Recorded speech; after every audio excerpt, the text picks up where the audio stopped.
लेकिन यूनान की जो एस्ट्रोलॉजी है वो एक अलग चीज़ है। और आपको पता है 14 अगस्त को अगर आप देखेंगे, हर साल आप देखें 13 अगस्त की रात को बारिश होती है। तो अमेरिका का जो सदर है वो उसी बुर्ज के अंदर पैदा हुआ, वो तो अमेरिका का सदर बन गया, लेकिन उसी बुर्ज उसी टाइमिंग में बंदा जब पैदा हुआ तो वो तो बेचारा यहाँ क्लर्क लगा हुआ, जिनकी जायदाद बेकार नहीं हो जाएगी। ठीक है।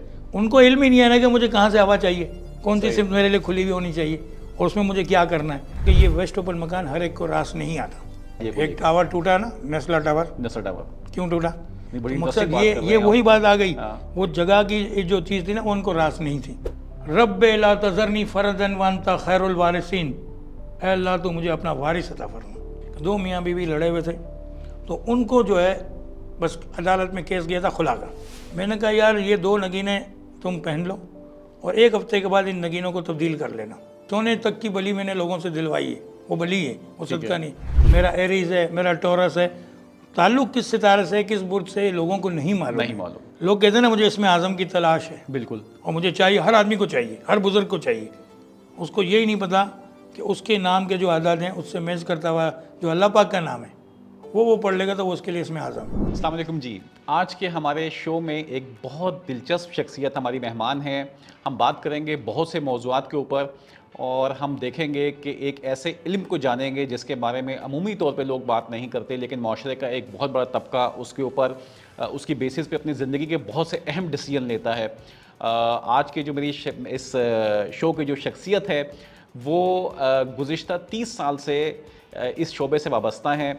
माशाल्लाह 4 अवार्ड विन कर चुके हैं, आर्ट्स काउंसिल के लाइफ टाइम मेंबर हैं, गुज़िश्ता 30 साल से टीवी पे मुख्तलिफ शोज़ करते आ रहे हैं और तकरीबन हर शोबा ज़िंदगी के बारे में बहुत अच्छे तरीके से लोगों को आगाह करते हैं।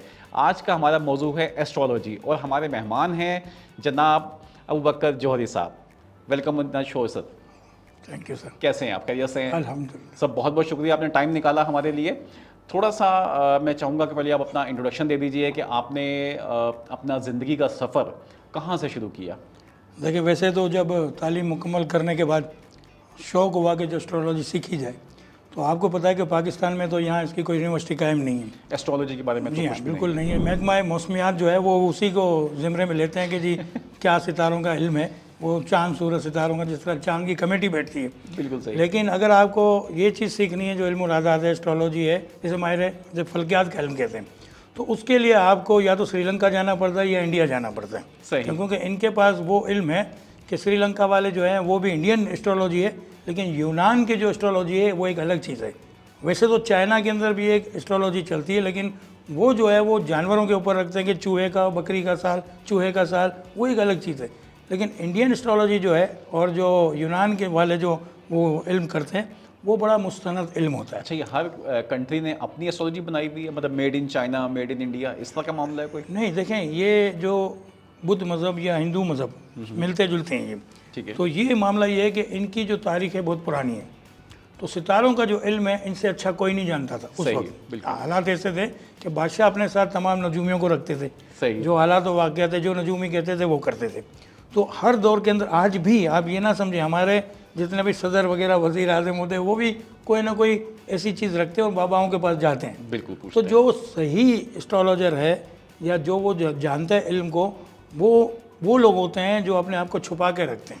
सही। लेकिन जब तक आप इल्म को सामने नहीं लाएंगे तो फिर वो आगे कैसे बढ़ेगा? सर थोड़ा सा इसको एक्सप्लेन कर दीजिए। जब हम एस्ट्रोलॉजी की बात करते हैं, एक तो मुझे ये बताइए कि क्या एस्ट्रोलॉजी और इल्मुल आदात एक ही चीज़ है, और दूसरी चीज़ ये कि एस्ट्रोलॉजी जो जितनी मेरी इन्फॉर्मेशन है वो ये है कि बहुत पुरानी इसकी तारीख़ है, बिफोर क्राइस्ट इवन इसकी तारीख़ है, और ये बेसिकली इन्होंने आसमान को 12 सेक्शंस में उसको डिवाइड किया हुआ था, जिसमें स्टार्स बनते 12 हैं। बुर्जों में। सही। तो इसमें थोड़ा सा वजाहत से बताइए कि इनमें फ़र्क क्या है एस्ट्रोलॉजी में और इल्म आदात के अंदर? देखिए इल्मुल आदात जो है अदद का इल्म है, नंबर, का न्यूमरोलॉजी। इल्म है, बिल्कुल। तो उसका एस्ट्रोलॉजी से यूँ तो ताल्लुक नहीं है, लेकिन उसको इसमें शामिल करना ज़रूरी है कैलकुलेशंस करने के लिए। कैलकुलेशन करने के लिए। इसलिए कि आपके नाम जो भी है तो उसके नामों को अदद को लेके हम उसके जो नंबर होते हैं उससे एक जायचा बनाते हैं। जैसे हिंदी में कुंडली कहते हैं, उर्दू में जायचा कहते हैं, जन्म कुंडली निकलती है। तो ये जो चीज़ होती है तो उससे ये पता चलता है कि आप कौन से बुर्ज के मालिक हैं। ठीक है। यहाँ लोगों ने ये कर लिया कि जिस तरह भाई मैं फलां दिन पैदा हुआ तो मेरा जो स्टार है वो लियो है, बिल्कुल ये आपने सुना होगा। बिल्कुल। मेरा एरीज है, मेरा टॉरस है, ताल्लुक़ किस सितारे से, किस बुर्ज से, लोगों को नहीं मालूम। नहीं मालूम। अब वजह ये होती है कि उन्होंने एक तारीख लिख ली और फिर वहाँ जो उनकी इंग्लिश तारीख के हिसाब से वो बुर्ज में चले जाते हैं। बाज़ औक़ात लोग मेरे पास आते हैं कि एक मिसाल के तो वो कहते हैं मैं लियो, मगर वो लियो नहीं होता है। तो आप कहेंगे ये कैसे? ऐसा कैसे सर? ऐसा इस तरह होता है कि लियो का जो टाइम चल रहा था तो इस्लामी लिहाज से, क्योंकि बच्चे के जो अफजाइश माँ के पेट में होती है, चाँद के हिसाब से साल में 11 दिन का फ़र्क आता है। ठीक है, सबको पता है जी बिल्कुल इस्लाम। तो जब 11 फ़र्क आएगा तो वो 11 दिन कम हो जाएंगे चांद के हिसाब से, सूरज के हिसाब से वही रहेंगे। तो यूनानी और जो ये इंडियन है ना, ये कमरी हिसाब पे चलते हैं, ये शमसी पे नहीं चलते। तो उनको ये पता नहीं है कि भाई मेरी जो तारीख़ पैदाइश थी वो तो लियो के हिसाब से थी या एरिस के हिसाब से थी। लियो तो शम्स पे, शम्स, जी हाँ, सूरज के साथ चल रहा है ना। तो वो बेचारा सारी ज़िंदगी जंतरियों में पड़ गया, उसी पे वो सारी ज़िंदगी चल रहा था और उसको हासिल वसूल कुछ भी नहीं होता। अच्छा, पहले जायचा बनाने के टाइम हम ये देखते हैं कि भाई आपकी तारीख पैदाइश ये है, तो सन कौन सा था, सन के साथ हम कमरी आदात को जोड़ते हैं, इल्मुल आदात को, तो पता चलता है कि जी ये 33 साल का बंदा नहीं, ये 36 साल का बंदा है, क्योंकि 11 दिनों के हिसाब से उसको हम मल्टीप्लाई करेंगे तो वो 3 साल बड़ा हो गया इस्लामी लिहाज से। सही है, 11 या 333 दिन, 1 साल बड़ा हो गया, 1.5 साल बड़ा हो गया। तो वो हिसाब करने के बाद फिर हमें बुर्ज मिलता है कि भाई इसका कौन सा बुर्ज है। तो वो सारी ज़िंदगी बेचारा एरीज या लियो में चला आ रहा है, उसको पता ही नहीं है। वो तो सही जा रहा है क्योंकि किताबें, जंतरियाँ, सब चीज़ वही लिख रही हैं, बिल्कुल ठीक। लेकिन वो इस तरह नहीं है। जब तक बंदे का जायचा नहीं बनाया जाएगा उसको पता नहीं चलेगा कि मैं किस बुर्ज का मालिक हूँ। ठीक है। अब मुझसे एक चैनल पे एक खातून ने सवाल किया, मेरी होस्ट ने, बल्कि किसी व्यूवर्स ने किया था, ठीक है, कि भाई मेरा नाम फ़ना है, मैं फ़ना बुर्ज में पैदा हुआ हूँ और आप ये कह रहे हैं कि मैं तो उस बुर्ज का मालिक नहीं हूँ। तो मैंने कहा देखें, मिसाल के तौर पे एक अमेरिका का जो सदर है वो उसी बुर्ज के अंदर पैदा हुआ, वो तो अमेरिका का सदर बन गया, लेकिन वो उसी बुर्ज, उसी टाइमिंग में बंदा जब पैदा हुआ तो वो तो बेचारा यहाँ क्लर्क लगा हुआ है। क्लर्क लगा हुआ है। तो आप उन दोनों के बुर्जों को क्या कहेंगे? टाइम वही है पैदाइश का, वो सब। फिर मैंने उनको बताया कि देखें जी, इसमें जो फ़र्क आएगा वो आपकी वालदा के नाम से आएगी, कि आपकी वालदा का नाम अलग था और उसकी वालदा का नाम अलग था। तो माँ के नाम के साथ बच्चे को जोड़ा जाता है। कोई मुईशर या मुल्की हालात या बाकी जो वो चीज़ें मैटर नहीं करेंगी इसमें। एस्ट्रोलॉजी के अंदर तो पूरी दुनिया बंद है, इसके अंदर तो हर चीज़ पे किया जा सकता है। तमाम चैनलों पर मैंने मैचों की फोरकास्ट की है और 90% सही हुई है। यानी अब मैं आपकी बात से समझ रहा हूँ, अगर आप ये कह रहे हैं कि अगर कोई अफ्रीका में पैदा हुआ है और एक शख्स अमेरिका में पैदा हुआ है, लेकिन अगर उसकी जो नंबर्स हैं और एज़ पर द एस्ट्रोलॉजी और उसकी जो वालदा का नाम है, इन सब के साथ जो नंबर्स बन रहे हैं, तो अफ्रीका वाला बंदा जो है वो ज़्यादा तरक्की कर सकता है अगर वो सही पैटर्न पे है अमेरिका वाले से। एम आई राइट? आप इस हाँ बिल्कुल।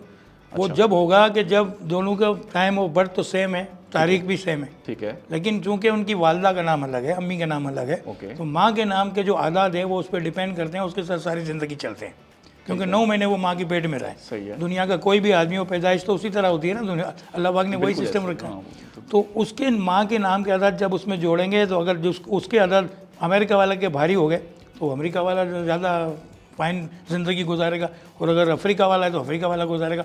इस चीज़ को समझने के मैं कहता हूँ कि ज़िंदगी में इंसान को एक दफ़ा सही एस्ट्रोलॉजी की मालूमात हासिल करके एक जायचा ज़रूर बनाना चाहिए। ठीक है, ये नहीं कि मुझसे बनाना चाहिए, मालूमात तो होगा आप किस बुर्ज के मालिक हैं और कहाँ जा रहे हैं हम। पता चला कि आप मशरिक में जा रहे हैं और आपकी सिमत तो मगरिब के अंदर है। अब बात आ गई सिमतों की, तो हर बुर्ज के साथ एक सिमत भी लगी हुई है, 4 सिमतें। हम जिस तरह दुबई में प्रॉपर्टी करते हैं तो वहाँ पे जो है वो इंडियंस जब आते हैं बाइंग करने के लिए तो वहाँ पे वास्तु का एक जिक्र करते हैं। हाँ, वास्तु कि जी वो हमें उस तरह के घर चाहिए जिसमें ये चीज़ हो, तो आप उसी तरह की बात कर रहे हैं। वो बिल्कुल सही करते हैं। इसकी वजह है कि देखें यहाँ खास करके कराची के अंदर क्या है कि जो भी शख्स चाहता है कि यार मुझे वेस्ट ओपन मकान चाहिए, 3 साइड कॉर्नर चाहिए, 10% रेट बढ़ जाता है वेस्ट ओपन का, रेट बढ़ जाता है, ये हवादार मकान है, बस ये चाहिए। लेकिन मैं आपको ये बताऊं कि ये वेस्ट ओपन मकान हर एक को रास नहीं आता। ये बहुत अहम बात मैं आपको बता। हवा तो आती होगी, हवा आती है ना, सिर्फ हवा से क्या लेना देना है, सही हवा खाओ। बात ये है कि बुर्जों के हिसाब से, उसके नंबर्स के हिसाब से, उसकी ज़िंदगी के नाम और उसकी ज़िंदगी की उम्र के हिसाब से कितने साल का है, क्या प्रॉपर्टी ले रहा है, प्रॉपर्टी का नंबर क्या है, ये सब डिपेंड करता है उसके ऊपर। अब एक शख्स आता है कि वो कहता है कि यार जब से इस घर के अंदर मैं आया हूँ खुशहाल हो गया हूँ, और कोई और शख्स अपना इंटरव्यू देता है, उसी टाइप का घर होता है, लेकिन वो ये कहता है कि यार मैं तो यहाँ के शदीद परेशान हो गया हूँ, जब से आया हूँ बीमार रहने लगा हूँ। ये सिर्फ और सिर्फ ये सिमतों के इल्म की वजह से कि लोगों को यहाँ पाकिस्तान में इसकी नॉलेज नहीं है और उनको पता नहीं, सबको वेस्ट ओपन घर चाहिए, हवादार घर चाहिए, लेकिन ये नहीं पता कि जो वहाँ से मगरिब की तरफ से जो हवा आ रही है वो किसके लिए नुकसानदेह, किसके लिए फ़ायदेमंद है।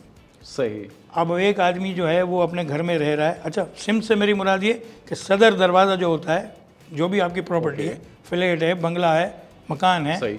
छोटा सा घर भी है, तो उसकी जो मेन इंटरेस्ट जो सदर वो उसकी उस शख्स की सिमत के मुताबिक, उसके बुर्ज के मुताबिक होगी, तो वो घर उसके लिए खुशहाली का सबब बनेगा। ठीक है। और अगर वो नहीं है इसके लिए, तो यकीनन उसमें बीमारी भी आएगी, उसके अंदर परेशानी भी आएगी, और आदमी ये समझेगा इस घर के अंदर नहुसत आ गई और मैं यहाँ आके परेशान हो गया। देखिए, अच्छा चले, इंडिया के अंदर तो जो बिल्डर हज़रात हैं वो भी इस पे फोकस करते हैं। बिल्कुल करते वो हैं। अपने प्रोजेक्ट्स को मार्केट ही ऐसे करते हैं कि ये वास्तु के लिहाज से बना हुआ है और ये वगैरह वगैरह चीज़ें।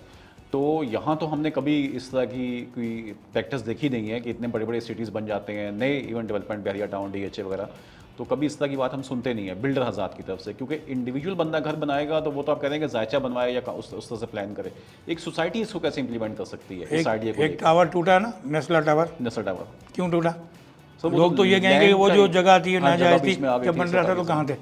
ठीक है। जब बन रहा था, इतनी बड़ी बिल्डिंग जब बन रही थी तो कहाँ थे? बड़ी तो मकसद interesting बात कर रहे ये हैं वही बात आ गई। हाँ। वो जगह की जो चीज़ थी ना, वो उनको रास नहीं थी। इस पे जो कोई बिल्डर research, था, इस पे कोई आपके पास कोई डेटा है, कोई इन्फॉर्मेशन है इस बात पे? क्योंकि बड़े अच्छा आपने इंटरेस्टिंग आपने ये बात जी हाँ, की जी है हाँ। कि ये नसर टावर के ऊपर आप कह रहे हैं कि इसकी बेसिक वजह ये भी थी कि वो डायरेक्शन के लिहाज से, वो सिम्त के लिहाज से ठीक उनके अंडर में नहीं था, जिनकी मालिकाना हुकूक जिनके पास है, जिन्होंने बिल्डिंग बनाई, जो उसके एक्चुअल लैंड के जो प्रोजेक्ट के ऑनर थे। बिल्कुल, जिन्होंने वो खरीदी, उसके ऊपर जो बिल्डिंग बनाई, ठीक है। तो वो उनके बुर्जों और सितारों के मुताबिक नहीं थी, वो उनको रास नहीं आई। उसकी वजह से हज़ारों लोग परेशान हो गए, करोड़ों रुपए का नुकसान हो गया लोगों का। बिल्कुल। और यहाँ तो आपको पता है कि ये सब चलता है। तो बनती है, जब कोई देख नहीं रहा था कितने मंजिला बन रही है, बाद में सब आके खड़े हो जाते हैं कि ये बनी है तो हमारी जगह थी, ये कंटोनमेंट की थी या फलां थी। ये पाकिस्तान में होता है ऐसा, दूसरे मुल्कों में इस तरह नहीं होता। जो ज़मीन होती है वो पहले अलाट की जाती है किसके नाम पे, उसके बाद फिर वो पता चलता है कि जी इसकी ये ज़मीन वही बना रहा है, वो नक्शा भी पास होता है। यहाँ तो नक्शे आपको पता है किस तरह पास होता है, वो बड़ा एक मौजू अलग है। वो ज़्यादा बोलेंगे तो लोग हमारे पीछे पड़ जाएंगे। आप क्या सही है, हमारी रोजियों के पीछे पड़। तो इसका मतलब अगर थोड़ा सा आगे बढ़ाएं बात को, तो इसका मतलब ये है कि अगर एक शख्स प्रॉपर्टी के अंदर, भले वो इंडिविजुअल शख्स हो या कोई एक बड़ा बिल्डर हो या एक बड़ी सोसाइटी हो, वो अगर इसके ऊपर काम करे, या इवन अगर KDA, कराची डेवलपमेंट अथॉरिटी जैसा इदारा अपने बायलॉज के अंदर इस चीज़ को ले आता है, आप कह रहे हैं जी जी, तो इससे आप समझते हैं कि लोगों के ना सिर्फ ज़ाती हालात में फ़र्क पड़ेगा बल्कि माशरे में भी फ़र्क पड़ सकता है इससे? 1000% वजह आपको बताऊँ इसकी। असल में यहाँ पार्टनर्स बहुत होते हैं, ठीक है। मालिक एक नहीं होता है, बिल्डर जितने भी होते हैं, अगर कोई एक है तो वो तो अपना जायचा एक बना के वो ज़मीन इसको राज से क्या नहीं है क्या है वो हम बता देंगे, ठीक है। लेकिन उसमें अगर बहुत सारे पार्टनर्स हैं सही। तो फिर वो सबका लेके और देखना पड़ेगा कि भाई मेन जो इसको डील करेगा कौन करेगा। तो जो जिसके नाम पे वो ज़मीन रास आ रही है, जो सिमत रास आ रही है, जहाँ वो फ्लैट या बंगला जो भी बनाने जा रहे हैं, तो उसके नाम से वो मंसूब किया जाए। सोसाइटी के नाम लोग रख लेते हैं, अब कम्युनिटी के ऊपर है तो रख लिया, कोई बात नहीं, कोई भी नाम रख लिया। अब मिसाल के तौर पे मैं आपको एक छोटी सी मिसाल, नंबर आपको रास नहीं, अब आपके जूते का नंबर 8 है, मिसाल है, पता नहीं क्या है आपका, मैं भी कह रहा हूँ। तो अगर आप 7 नंबर का जूता पहनेंगे तो वो क्या करेगा आपके साथ? तंग करेगा, बिल्कुल। आपका पाँव छील देगा ना, तकलीफ देगा आपको। इसी तरह अगर आप पैंट पहन रहे हैं और वो आपकी वेस्ट 36 है तो 34 तो आपको नहीं आएगी ना, बिल्कुल। सेम वही चीज़ है। चश्मे का नंबर है, अगर आपका 2 नंबर और 3 का पहनेंगे तो क्या होगा? तो अल्लाह पाक ने हर चीज़ मीज़ान में रखी है। मीज़ान जिसे कहते हैं, अल्लाह पाक ने तराजू सिस्टम में, सिस्टम है अल्लाह पाक ने। अब उस तराजू को जब आप इधर उधर करेंगे तो इंसाफ हटेगा। तो इसी तरह इन चीज़ों में भी ये सब चीज़ें हैं कि आप उसकी पहले से मालूमात करें। ठीक है भाई ये मैं एक आम आदमी के चले बिल्डर को हटाते हैं, एक जैसे मेरे जैसा आदमी, आपके जैसा आदमी को एक बंगला बनाने के लिए एक प्लाट लेता है, बिल्कुल ठीक है। तो वो पहले तो उसको नंबर्स को देखे कि वो प्लाट का नंबर क्या है, जो आपके बुर्ज के मुताबिक है कि नहीं है। अच्छा। फिर वो ये देखा जिस दिन उसकी यानी कि बुनियाद रखी जा रही है वो दिन उसको रास है या नहीं है।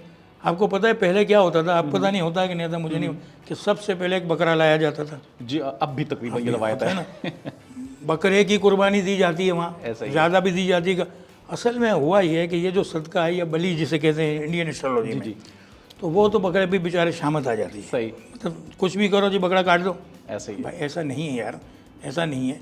इसलिए ऐसा नहीं है कि आपको पता है कि ये ज़मीन अगर भारी है, जो आपके ऊपर इसका जो असरात ख़राब आने वाले ठीक है। हैं, हो सकता है कि हमारा रूहानी कोई मखलूक़ात और भी बैठी हो, ऐसा भी होता है। ठीक है। जिन्नात का जिक्र भी कुरान मजीद के अंदर है। ठीक है। तो वो जितने भी लोग हैं ना, वो उसको देखने के साथ 2-4 बकरे काट दिए, सदका कर दिया और वहाँ प्लाट बनाना शुरू कर दिया। पता चला कि ना तो उनकी एस्ट्रोलॉजी के हिसाब से उनकी मालूमात में वो ज़मीन आ रही है, ना नंबरिंग में आ रही है, ना सितारों और बुर्जों के हिसाब से आ रही है, ना रुक के, यानी सिमत के हिसाब से आ रही है।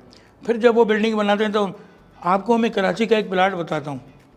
प्लाजा पे आपने देखा है एक प्लाट तवक्कुल प्लाजा के नाम से, पता नहीं कितने साल हो गए, मेरी जितनी उम्र है मैं देख रहा हूँ, चाहे 30-40 साल से, वो आज तक मुकम्मल होके नहीं दे रहा। उस पर अभी पहली यानी ग्राउंड फ्लोर बना है, क्या वजह है बताइए, कोई मुझे बता दे क्या वजह है। कोई आसेब वगैरह आप कह रहे हैं? 1000%। ये जब यहाँ एक सिनेमा था, अगर आपको याद हो, सिनेमा के साथ एक चिराग सा जलता था, छोटी सी एक जगह बनाई हुई थी। अब ये रूहानियत की बात आ गई, ठीक है। तो वहाँ उसमें वो चिराग जलाते थे। जिस बिल्डर जिसने ये जो मालिकान थे प्लाजा सिनेमा के, इन्होंने जिस बिल्डर को या जिसको भी वो प्लाट बेचा तो कहा था कि इसको मत तोड़ना। ओके। इन्होंने उसको तोड़ दिया। उन्होंने कहा ये सब बातें बेकार हैं, आज तक वो प्लाट अटका हुआ है। वो मैं आपको बिल्कुल, आप जाके देख लीजिए, कोई गलत बात नहीं कर रहा हूँ। लेकिन सर ये बताएं ना कि अब ये आपकी जो फल्कियात का इल्म है, ये भी इल्मुल अदाद के साथ लिंक है। जी हाँ। अच्छा, और हर चीज़ जो है वो नंबर्स है। मैथ्स जो है वो दुनिया का सबसे कहते हैं कि पुराना और तमाम जो है ना वो अलूम का वो बाप है, रियाजी का जो इल्म है। अब इसमें तो बहुत नंबर्स इन्वॉल्व हो जाएंगे। मैंने अगर कोई प्लॉट ख़रीदना है तो मेरी एक डेट ऑफ बर्थ है, वो भी नंबर है। मेरी वालदा का नाम से भी आप नंबर निकालेंगे, मेरी हाइट भी नंबरों में आ जाएगी। मैं जिस दिन जाऊंगा डील करने वो भी किसी कैलेंडर की डेट होगी, साल भी होगा, उसकी कोई प्लॉट की पेमेंट होगी वो भी नंबर्स में होगी, टोकन कितना हो रहा है या टोटल पेमेंट कितनी है, प्लॉट का नंबर क्या है, वगैरह वगैरह। तो इसका तो इतने नंबर्स बन जाएंगे। सिर्फ ये होगा कि आपका एक जायचा बनेगा, ठीक है, और जैसे मिसाल के तौर पे आप लियो हैं, ठीक है, तो लियो वालों के लिए 1 नंबर और 4 नंबर ख़ास अदद है इनके, 5, 6 और 9 इनके साथ चलता है। ये 5 ही नंबर आपको मिलेंगे। अब 5 नंबर में से 927 नंबर का प्लाट ले लिया आपने, 927, तो इनको आप जोड़ेंगे 927 और 9, फिर ठीक है, 9 और 9 18 को फिर आखिरी जुज़ आप फिर जोड़ेंगे तो वो 9 बन गया 9। अब मैं आपको जो बताऊंगा आपके बुर्ज के मुताबिक है भाई, आपको 1 रास है, 4 रास है, 5 रास है, 6 रास है और 9 रास है। 5 नंबर मैंने आपको बताए। इनमें से अगर कोई भी प्लाट आपने ख़रीद लिया, उन नंबर वो चाहे जितने नंबरों का हो, 1627 हो, 1192 हो, कुछ भी, आप उसको टोटल करेंगे कि ये मेरे इन 5 नंबरों में आ रहा है कि नहीं आ रहा। सबसे पहले अगर वो आ गया तो फिर आगे मैं आपको बताऊंगा कि भाई आपको फ़ना दिन आपका बुर्ज के हिसाब से आपको सूटेबल है, तो आप उस दिन इसकी बुनियाद रखें। पेमेंट, पहली पेमेंट जो है, जो आप बयाना दे रहे हैं, वो आप उस दिन जो तारीख में आपको बताऊंगा उस दिन जाके दे दीजिए। इसमें मुश्किल नहीं है। मतलब टोकन आप उस दिन करें? उस दिन करें। ओके। ये इफ्तिदा जो हो रही है ना वो हो रही है, ठीक है। यानी उसकी जो आप इफ्तिदा कर रहे हो उस दिन आप कर लें, और जब बुनियाद रखें तो फिर उसी तारीखों के अंदर, जो भी तारीख, हर महीने में 30 दिन है, उसमें से एक तारीख तो निकलेगी आपकी। बिल्कुल। दिन कोई सा भी हो, दिन अगर नहीं तो तारीख नहीं है तो दिन रास होना चाहिए, उसमें फिर उसकी बुनियाद रखनी चाहिए। तो जब ऐसा करेंगे तो इंशाल्लाह वहाँ आपको तकलीफ़ें नहीं होंगी और वो आपकी खुशहाली का सबब बनेगा। तजर्बा करके देख लीजिए, और लाखों लोगों ने तजर्बे किए हुए इंडिया में, यहाँ नहीं करते लोग। यहाँ चंद लोगों को, जिस तरह जिन लोगों को मैंने बताया, उन्होंने तजर्बे किए हैं और उनकी ज़िंदगी खुशहाल है। हमारे यहाँ सिंधी होटल है लियाकताबाद की साइड, सब कराची, हम कराची के रहने वाले, उनकी एक फैक्ट्री थी वो नदी के किनारे, वो नहीं चलती थी। तो एक दिन मैं इनके घर गया, उन्होंने मुझे बुलाया था, मैंने कहा भाई ये जो आपकी जो फैक्ट्री है ना, इसके ऊपर आप रेड कलर कर लीजिए। ओके। उस पर ब्लैक हुआ था। तो उनके जो भाई थे इन चीज़ों को नहीं मानते थे। उन्होंने कहा यार ये रंग करने से क्या होगा। मैंने कहा रंगों के असरात पूरी दुनिया पे पड़ते हैं। आप इसको अगर ब्लैक कर लेंगे तो एक डब्बा लगेगा आपके रंग का, एक क्या कितने का लगेगा? उस ज़माने में 400-500 रुपये का था, अब 2000 रुपये का होगा। मैं कहा एक मार के तो देखें आप। तो दूसरे भाई की समझ में ये बात आई, ठीक है, उन्होंने उसके कलर को तब्दील किया। जब रेड कर दिया तो वो फैक्ट्री चल पड़ी। अब आप कहेंगे ये क्या जादू था? ये सिमतों का असर, रंगों का असर, नंबर्स का असर और सदकात वगैरह भी किए जाते हैं जो, तो ये पूरी एस्ट्रोलॉजी एक प्रोग्राम में तो सब बता नहीं सकते। असरात पे तो अभी बात करते हैं हम वबकर साहब साथ। लेकिन दिलचस्प बात यह है कि शो स्टार्ट करने से पहले मैं इनके साथ बैठा हुआ था और इन्होंने मुझसे मेरी डेट ऑफ बर्थ पूछी, वालदा का नाम पूछा, उसके बाद ऑफिस का एड्रेस पूछा और 4-5 चीज़ों के साथ एक नंबर निकला। और उसके बाद इन्होंने आगे प्रेडिक्शन की और मेरी 5-7-6 चीज़ें उसी नंबर से निकाल के दिखा दी कि आपकी शादी भी इस डेट को ही होगी, आपके साथ फलां चीज़ भी ये होगी, गाड़ी का नंबर भी ये होगा। तो हर जगह पे वो सेम नंबर सामने आ रहा था, जो मेरे लिए हैरानगी का बायस था। हम उस पर भी बात करते हैं आगे। सर ये बताइए कि ये कितना लॉजिकल है, मतलब ये जो आपका जो इल्म होता है इसको लॉजिक कितना सपोर्ट करती है? देखें, या साइंस कितना सपोर्ट करती है? ये साइंस है, लॉजिक के साथ ये साइंस है। देखिए साइंस में अगर आप, मैथमेटिक्स भी है ना कि 2 और 2 4 ही बनेंगे। बिल्कुल। 2 और 2 जो 5 बनाता है वो फ्रॉडिया होता है। ठीक है, एक फिल्म भी आ चुकी है 2 और 2 5 है।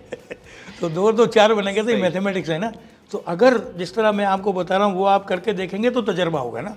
बगैर तजर्बे के तो अगर आप कहेंगे लॉजिक किया, तो लॉजिक जब इस्तेमाल होगी जब मैं आपको करके इस फील्ड में नीम हकीम लोग बहुत है ना, वो हाँ। मतलब महबूब आपके कदमों में और जी, इस जी, किस्म जी, की जी। बातें दीवारों जी पे हाँ। लिखी होती हैं, तो उन लोगों ने भी शायद इसको एक साइंस रहने नहीं दिया, उसको आर्ट में चेंज कर दिया है। एस्ट्रोलॉजी जितनी भी है, स्टोन का जितना भी इल्म है, रंगों का जो इल्म है, रोशनी का जो इल्म है, जी आपको पता है कि रोशनी का इल्म दुनिया के अंदर पूरी दुनिया में किया जाता है।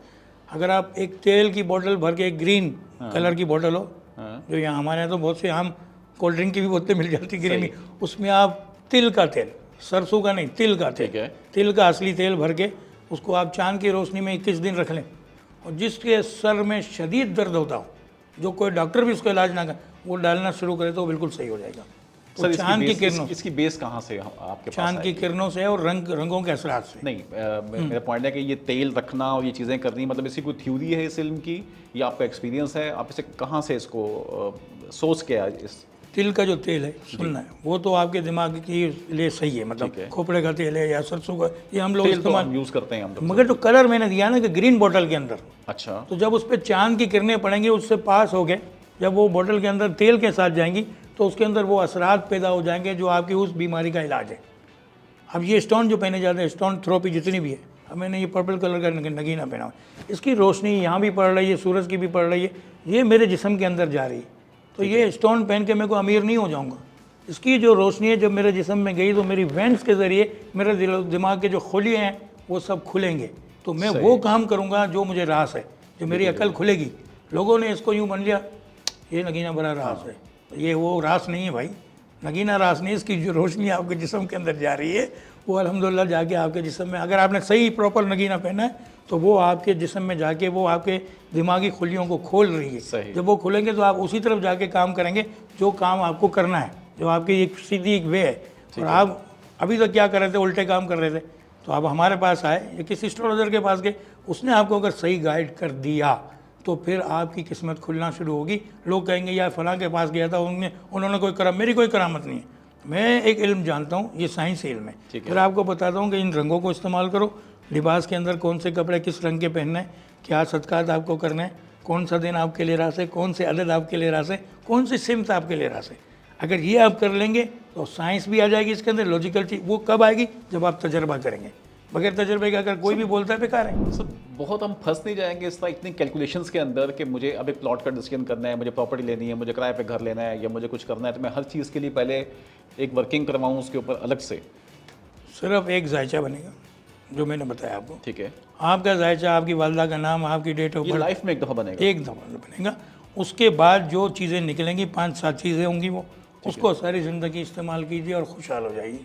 फर्स्ट ये आपका आपने इलाज। मुझे एक 5 नंबर निकाल के दिया हाँ, कि ये नंबर 5 ठीक है। है। अब मैं जो भी डिसीजन करूंगा, लाइक मुझे कोई प्रॉपर्टी खरीदनी है, तो उसका नंबर 5 होना चाहिए। टोटल 5 बने, टोटल पूरा नहीं, खाली 5 ना हो। हाँ। मतलब 14 नंबर है, 4 और 1 5, 5, ठीक है 41 है, 4 और 1 5, ठीक है सही है। 111 111, ठीक है, ये 3 बन गया, इसको नहीं लेना, 4 1 होने चाहिए मिसाल के तौर पे। ओके 112 है, 4 बन गया, 4 भी रास है, 5 भी रास है। ठीक है। लियो वालों को, और जिनको 5 बता रहा हूँ उनको 5 रास है, तो वो 5 नंबर की प्रॉपर्टी भी ले। गाड़ी का नंबर जुज़वी नंबर, जैसे आखिरी नंबर कहते हैं, वो एक उसका अपना नंबर होना चाहिए, जो मैं बताऊँगा ठीक है। वो नंबर होगा।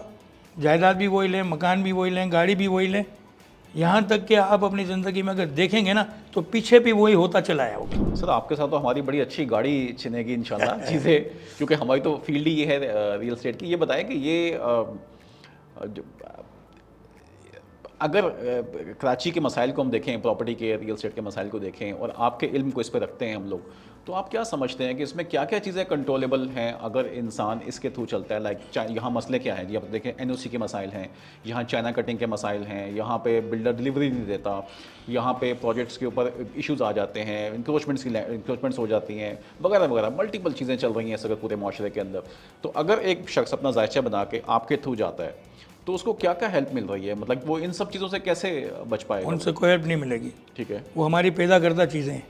हम ही लोग हैं ना, हम ही लोग हैं, KMC में भी हमें, बल्दिया में भी हम हैं, NOC के लिए भी हम बैठे हैं, कहीं भी जाएँ कंटोनमेंट में भी हम ही लोग बैठे हैं। हम ही बैठे हुए। हम ही लोग गलत होंगे तो फिर हम क्या करेंगे? असल तो बात ये है कि वो तो आपको भुगतना पड़ेगा जो कुछ है।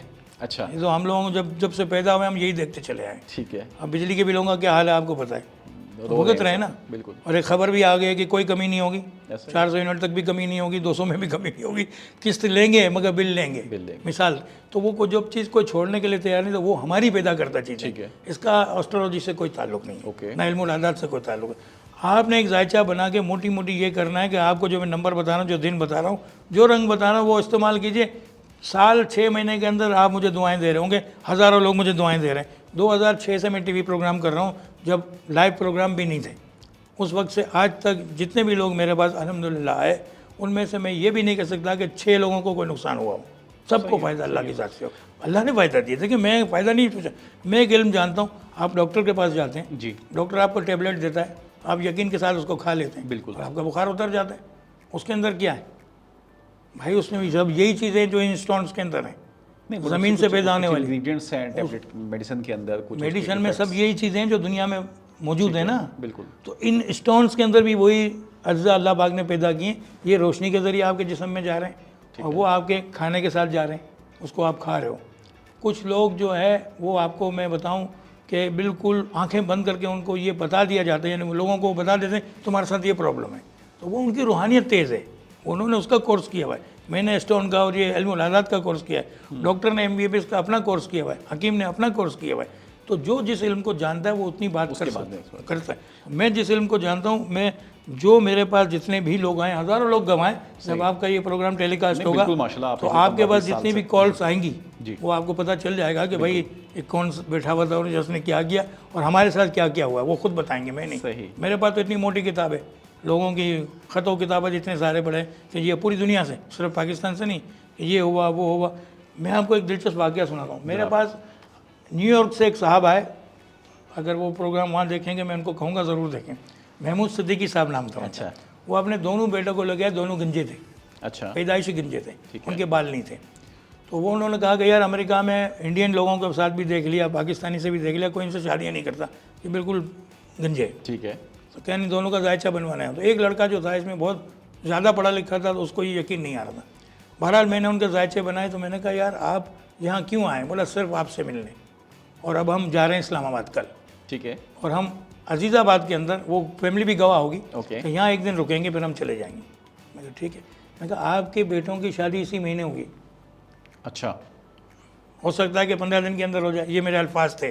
ठीक है। वो देखें, जब ये प्रोग्राम टेलीकास्ट होगा मैं उनको ज़रूर कहूँगा देखें और गवाही दें कि बात सही थी या गलत थी। ठीक है। तो वो अजीज़ाबाद में जिस घर के अंदर गए, वहाँ उनके पड़ोस में 2 बहनें थीं, शादी की बात डाली गई और उनको इस्लामाबाद जाने की भी नौबत नहीं आई।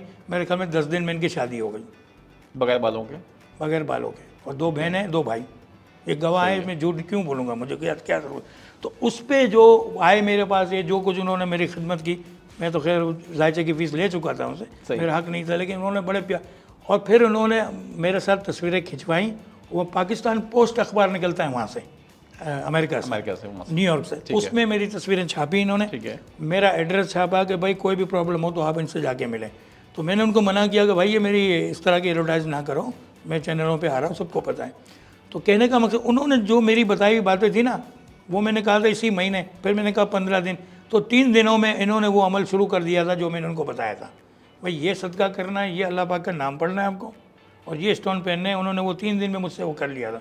15 दिन से पहले उनकी दोनों बच्चों की शादी हुई। वो 2 बच्चियाँ थी पड़ोसी की, और वो अमेरिका रवाना हो गई। तो मैं ये नहीं कहता कि मैं कोई शादियाँ करा रहा हूँ या कोई ये जानता हूँ, लेकिन ये इल्म है, इसको आप इस तरह इस्तेमाल करेंगे तो इंशाल्लाह जो है आपको फ़ायदा। अच्छा चलिए बताएं कि अगर हम ये देखें, जिस तरह बहरिया टाउन की बात करते हैं, आप भी वाकिफ़ होंगे कराची के अंदर बहरिया टाउन के नाम से, जब से लॉन्च हुआ है अप एंड डाउन चल रहा है, कभी कोर्ट में केसेस हुए, वापस आ गए, प्राइसेस बहुत ऊपर गई, प्राइसेस नीचे आ गई, वगैरह वगैरह। अब एक आदमी अगर इन्वेस्टमेंट करना चाहता है किसी जगह पे, फ़र्ज़ करें उसके पास 5 करोड़ रुपये है आज की तारीख में, वो 5 करोड़ रुपये लेके अगर वो आपके साथ बैठता है जायचा बनवाने के लिए, तो क्या आप उसको सिर्फ नंबर्स तक महदूद रखेंगे या आप उसको प्रोजेक्ट भी आगे सजेस्ट करेंगे कि भाई आपको इधर नहीं जाना चाहिए, आपको कराची के इस तरफ आप इन्वेस्टमेंट करो या आप ये काम कर लो, इस तरह की भी आप उसे डायरेक्शन देते हैं? मैंने कहा ना कि सिमतों के हिसाब से बात होगी। ओके। आप कराची में आप वेस्ट में ले लें, ईस्ट में ले लें, साउथ में ले लें, नॉर्थ में, जो प्रॉपर्टी आप लेना चाहते हैं। सिम तो हर जगह मिलेगी ना आपको? नहीं, सिम हर जगह नहीं, आप समझे नहीं। कराची के हिस्से है ना, कुछ सेंटर अलग है, 4 सिमतें भी तो अल्लाह पाक ने दी हुई ना। ठीक है। अब वो जा रहा है बहरिया टाउन, जो कि मशरक़ी, जो नॉर्थ की तरफ पड़ रही, मिसाल दे रहा हूँ, तो मैं उसको ये कहूँगा आप वहाँ ना जाओ। ये कोई बहरिया टाउन से मेरी दुश्मनी नहीं है, मैं ऐसे कहूँ तो मोक्सबे की तरफ चले जाओ, जो कि वेस्ट में पड़ रही, मिसाल दे रहा हूँ। ठीक है। तो वो वहाँ जाएगा तो यकीनन वहाँ की जो प्लाटिंग होगी वो उसको बड़ा फ़ायदा करेगी। अब उसकी समझ में उस वक्त नहीं आएगी जो मैं कह रहा हूँ, 2-4 साल में उसकी समझ में आ जाएगी। अगर मैं वहाँ करता तो ये होता, यहाँ के इनके कहने के मुताबिक तो मुझे अब उस घर की सिमत का सदर दरवाज़ा, क्योंकि अभी तो वो प्लाट है, बिल्कुल तो प्लाट की तो कोई सिमत नहीं है, चारों सिमत खुली हुई है उसकी। बिल्कुल ऐसे। तो वहाँ सिर्फ जाके वे बताऊँगा कौन सी सिमत में जाके आप अपनी प्रॉपर्टी लें, ठीक है। दुकान लें, मकान लें, जो भी करें। तो अगर वो वहाँ चला गया मेरे कहने, तो इंशाल्लाह उसको ज़रूर फ़ायदा होगा। अगर वो नहीं जाता, वो कहता मुझे तो बहरिया टाउन में ही फंसना है, तो फंसो भाई, मेरा क्या अच्छा, जा रहा है? नुकसान क्या हो सकते हैं उसके साथ? आप फर्स्ट कीजिए फिर तो आप देख तो रहे हैं कि क्या नुकसान हो रहे हैं लोगों को। मतलब आज उसके तक पैसे जितनी फंस लोगों जाएंगे। ने ली हुई हैं प्रॉपर्टियाँ और जो वैसे ही पड़ी हुई हैं, अप डाउन चल रहा है मामला। लेकिन वो तो दूसरी वजूहत है ना, मतलब कोई कोर्ट केसेस हैं या कोई इलीगल कुछ ना चीज कुछ बन वजह जाती बनी है। ना, अच्छा, कुछ ना कुछ वजह बनी। वो तो किसी के पास बेचारे, किसी एस्ट्रोलॉजर के पास नहीं गए ना। वो आप कोई भी जाता है, मैं भी जाऊँगा, मिसाल में आम आदमी करूँ तो मैं तो अपना हिसाब किताब लगा के जाता हूँ। लेकिन जहाँ कोई जाता है तो वो क्या करता है कि जहाँ इसको अच्छी प्रॉपर्टी मिलती है वो ख़रीद लेता है। बाद में पता चलता है कि जी ये तो फलां की थी, अब भुगतो। तो वो भुगतो क्यों? कि वो तो कब्जे की ज़मीन थी।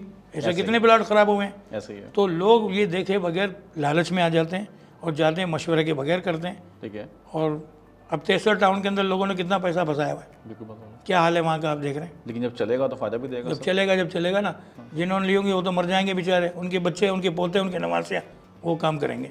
तो अपनी ज़िंदगी के जायचे के लिए अगर आप बना रहे हैं तो मैं आपका जायचा बता रहा हूँ, आपके पोते या नवासे का नहीं बता रहा हूँ। ठीक है, तो जब आप अपने उसी ज़िंदगी में उससे फ़ायदा उसको लेना चाहते हैं, नुकसान या फायदा जो भी आप भुगतना चाहते फ़ौरन हैं जो कह रहे हैं उस पर अमल करें। आप नहीं कर दें तो फिर आपको जायचा बनाने की भी ज़रूरत नहीं। बिल्कुल सही। जिस तरह आपने फरमाया कि ये तो लिंक है रूहानियत के साथ भी और रोशनी के साथ भी और आपकी दूसरी तमाम चीज़ों के साथ भी, तो ये फिर उसको नुकसान से माली तौर पे हो सकता है या उसको कोई देखिए, फैमिली मैं जायचा जब बनाऊँगा जी, नवेद साहब, तो मैं सिर्फ जायचा बना के उसको छोड़ नहीं दूंगा। ठीक है, उसको 4-5 चीज़ें और भी बता रहा हूँ कि आपने ये पढ़ना है, क्योंकि अल्लाह पाक के नाम लोग कहते हैं ना मुझे इसमें आज़म की तलाश है, बिल्कुल और मुझे चाहिए, हर आदमी को चाहिए, हर बुज़ुर्ग को चाहिए। उसको यही नहीं पता कि उसके नाम के जो आदाद हैं उससे मैच करता हुआ जो अल्लाह पाक का नाम है वो पढ़ लेगा तो वो उसके लिए इसमें आज़म है। अभी एक नई तरफ, अभी हम नए प्रोग्राम की तरफ चले जाएंगे। बिल्कुल सही। अब वो जो अदद बनते हैं ना, 66 अदद अल्लाह के नाम के, 66 ठीक है। 66 बन गए। अब जिस बंदे के नाम के अदद 66 बन रहे हैं, वो अगर अल्लाह ही पढ़ेगा तो उसका काम हो जाएगा। वो उसकी ज़ात से इसमें आज़म है। ओके, जिसका नाम अब्दुल रहीम है वो या रहीमो पड़ेगा तो उसका काम हो जाएगा। उसका अब्दुल गफ़ार है या गफ़ारो पड़ेगा तो नाम, इस प्रोग्राम से बड़े लोगों को फ़ायदा हो जाएगा। सही जो है। सुन रहे हैं लोग, तो अब्दुल गफ़ार साहब या गफ़ारो पढ़ लो, अब्दुल रज़ाक साहब या रज़ा को पढ़ लो, क्योंकि आपके नाम जो रखे गए हैं वो अल्लाह के नाम के मुताबिक अब्दुल लगाना ज़रूरी है। आप अल्लाह के बंदे हैं। ठीक है, यहाँ तो हमारी एक कम्युनिटी जो है नाम रखती है तो वो नाम बिगाड़ देते हैं। बिल्कुल सही। नाम बिगाड़ने का आप सल्लल्लाहु अलैहि वसल्लम ने मना फरमाया ठीक है, कि किसी को नाम ना बिगाड़ो, अच्छे नामों से पुकारो। तो अब वो रज़ाक नाम है तो है रज़ा किया, हाँ, ये बात ये- होती है। ये- तो ये ये हमारा बिल्कुल कौमी गलत हो रवैया जाता इस तरह का है। तो वो तो बदतमीजी में आ गया, ऐसे पुकार। बिल्कुल ऐसे। फिर ये गफ़ारिया ये चलता है। नहीं, जो मैंने गलत कई चीज़ है, चैनल्स पे बिल्कुल ये बात की है कि या तो आप अल्लाह पाक के नामों को अपने नाम के साथ ना जोड़ो, ना रखो, सहाबा किराम के नाम रख लें। और जिसका नाम मोहम्मद रख दिया जाता है, तखल्लुस में तो हम सबका नाम मोहम्मद है जी, मोहम्मद नवेद शाह मिसाल है, लेकिन वो आपका नाम नहीं है, आपका नाम नवेद है, ठीक है ना। बिल्कुल सही। तो अब जिसका नाम स्पेशली मोहम्मद रखा जाता है, मैं कहता हूँ ना रखो, क्योंकि आप उसकी ताज़ीम नहीं कर सकते हो।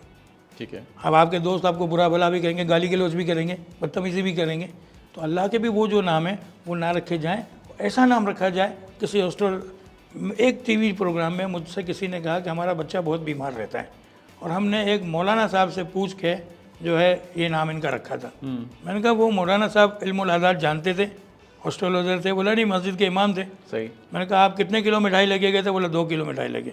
मैं कहा हज़रत इसका नाम उन्होंने रख दिया, बच्चा बीमार है। मैंने कहा बताओ कौन सी तारीख है, माँ का नाम क्या है? टीवी ऑनलाइन प्रोग्राम हो रहा था, उन्होंने बताया। मैंने कहा नाम ही गलत रखा हुआ है, अब ये नाम रख के इसका पहला अल्फ़ाबेट ये रख लीजिए, मुझे याद नहीं क्या बताया था, तो ये बच्चा सही हो जाएगा। 2 महीने बाद उसी चैनल पे कॉल आया, हमारा बच्चा सही हो गया।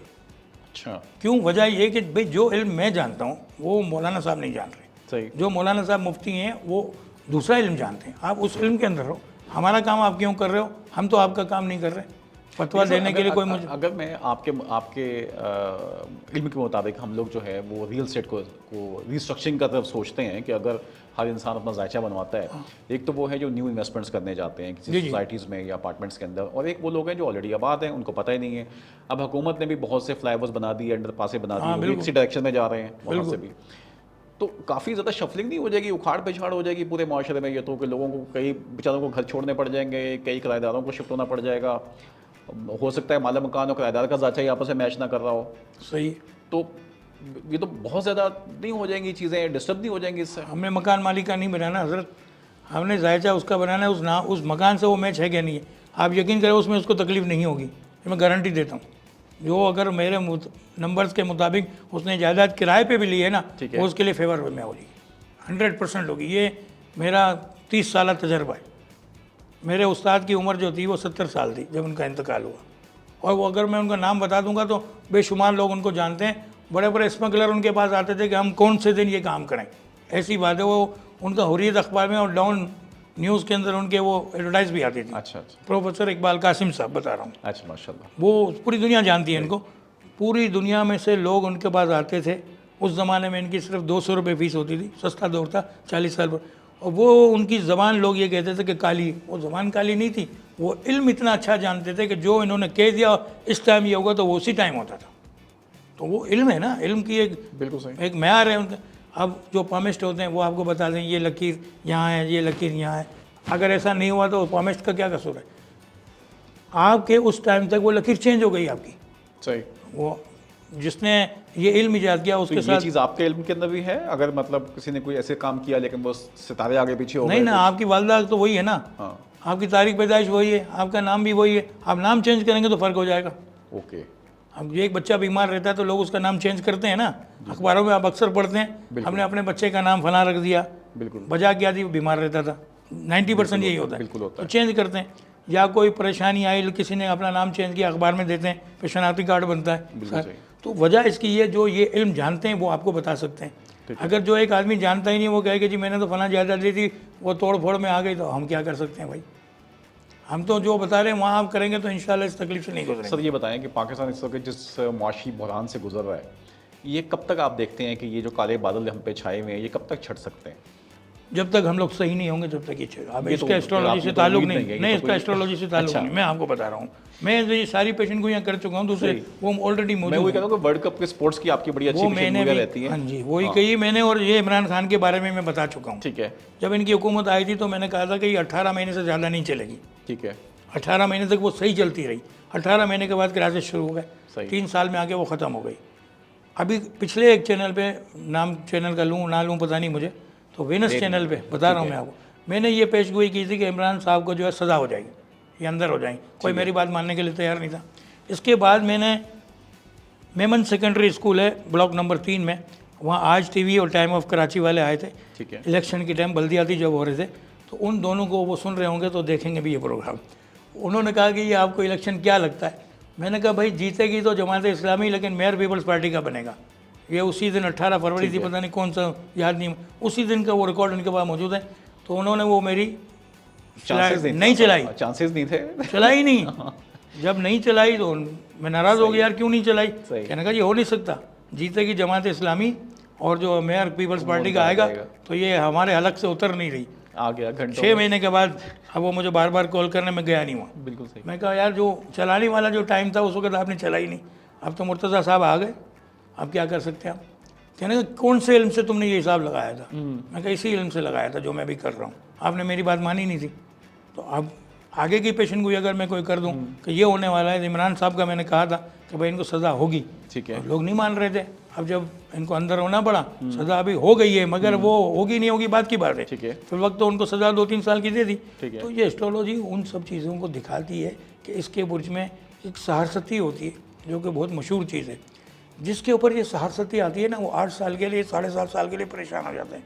अब आपको मैं मिसाल बताता हूँ, बेनज़ीर साहिबा जब यहाँ से मुल्क से गई तो 8 साल बाहर रह के आई। बिल्कुल, ये रिकॉर्ड पे बातें, इसकी बातें हमने की हुई थी।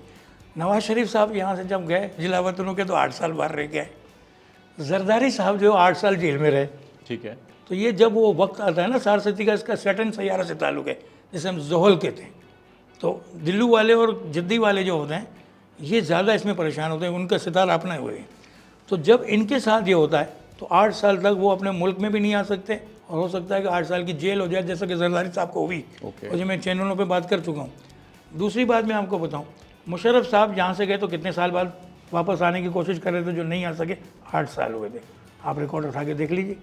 तो ये मैथमेटिक्स है कि जिसके ऊपर ये सारसती आएगी वो 7.5 साल तक मुल्क से बाहर या जिला वतन या बहुत परेशान सर रहेगा। ये जो पाकिस्तान पे इस वक्त ये सियासती आई हुई है, कब तक पाकिस्तान खत्म पे होने वाली सारसती है? नहीं आई है, हम लोग सारसती हैं इनकी, हम लोगों के हमाले से हम खुद इसको ख़राब कर रहे हैं। अल्लाह पाक ने हमें वो वतन दिया है कि यहाँ वो नेमतें हैं जो पूरी दुनिया में कहीं भी नहीं है। गैस हमारे पास है, बिजली हमारे पास ऑलरेडी मौजूद है, सोना चांदी तांबा पीतल।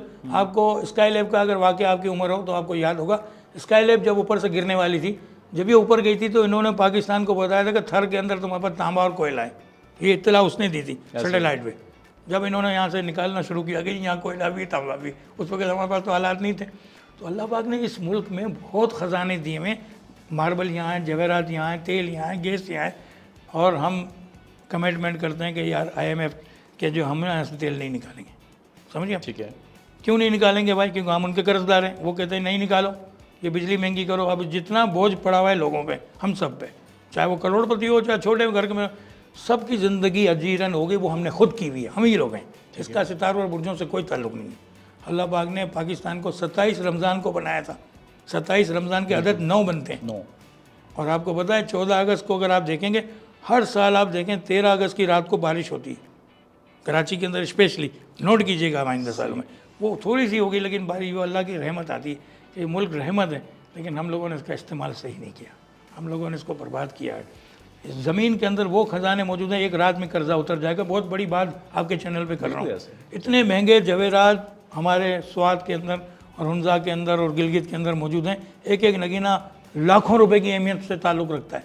मार्बल के ख़जाने अल्लाह पाक ने दिए हुए, तेल हमारे पास इतना है, गैस हमारे, मगर हम बिल्कुल सही, वहीं के वहीं खड़े हैं। वहीं का इस्तेमाल नहीं कर तो रहे जब हैं। हम, वो कहते हैं ना कि जो उस कौम की एक मिसाल दी जाती है कि हालत ना बदलना चाहे तो फिर अल्लाह पाक भी उस कौम की हालत नहीं बदलता। हमारी तो हालत वो है, तो हम खुद ही नहीं बदलना चाह रहे। बिल्कुल सही। आपको मौका मिलता है तो आप कुछ कर जाते हैं, मुझे मौका मिलता है तो मैं कुछ, ये नहीं देखते कि कौम को क्या फ़ायदा ऐसा ही है सर। चाइना जो है हमसे 1 साल बाद आज़ाद हुआ 48 में, हम 47 में, वो पहली चाइना को आज़ाद हमने माना, पाकिस्तान ने। हम कहाँ हैं और चाइना का है, आप अंदाज़ा लगा लीजिए। ऐसा ही है। चाइना के अंदर अफीम खाते थे लोग, आपको पता है, उनकी आंखें मोटी मोटी होती थी, अगर आपके बचपन में आपने देखा हो। तो वहाँ कहा गया कि जो अफीम खाए या उगाए उसको गोली मार दी जाए। आज चाइना का है और सब नशा स्ट्रिक्ट बंद हो एक्शन गया। लिया और उसमें फ़र्क पड़ गया। बिल्कुल सही कहा। हमारे यहाँ तो मजलूम वो है कि जिसको जुल्म करने का मौका नहीं मिल रहा, वो मजलूम है, मौका मिलेगा तो वो वैसा ही हो जाएगा। तो ये सब चीज़ें एस्ट्रोलॉजी से मंसूब हैं, ये नहीं कि नहीं है। इसका इस्तेमाल जब आप करेंगे तो इंशाल्लाह आपके मकानात के अंदर भी, अपनी ज़िंदगी के अंदर भी, और ये कोई प्लाटों के अंदर भी, पूरी ज़िंदगी में कोई आदमी कोई गाड़ी ले रहा है, कोई शादी, अच्छा शादी बड़ी अहमियत की हामिल होती है। अब लोग कहते हैं यार ये बताइए मेरी दूसरी शादी होगी, सबको ये शौक़ है मेरी दूसरी शादी।